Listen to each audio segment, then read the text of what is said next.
Hello Internet, my name is David Dorn and this is the Pursuit Blog, and it has been quite some time since I've talked to you.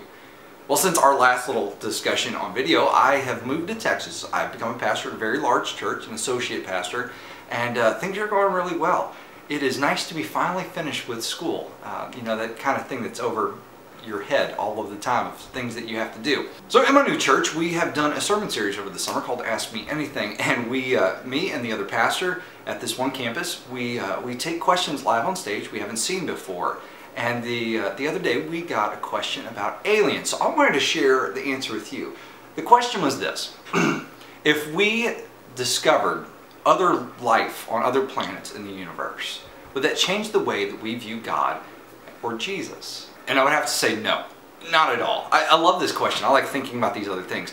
But I would have to say that it would not affect the way that we see God and Jesus. Because hundreds of years ago,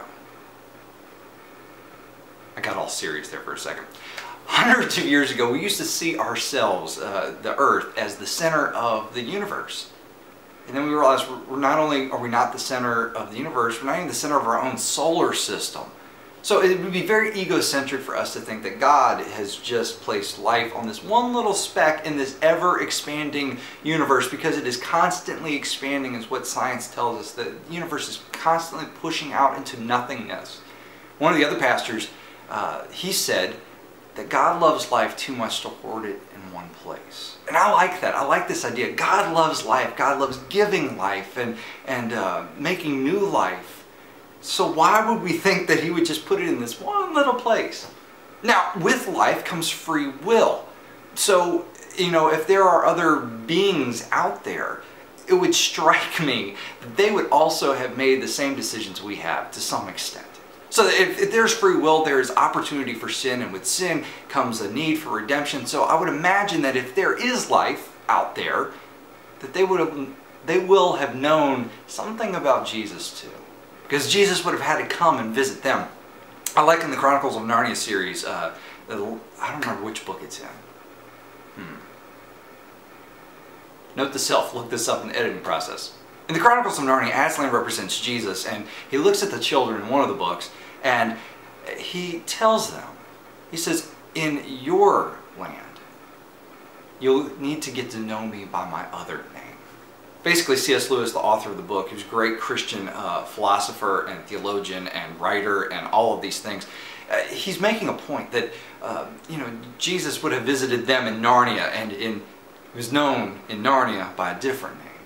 And on earth, he was known by Jesus. The point is, if there are other things out there, they would have had to have had God reveal himself to them too, and come and enter their life as well.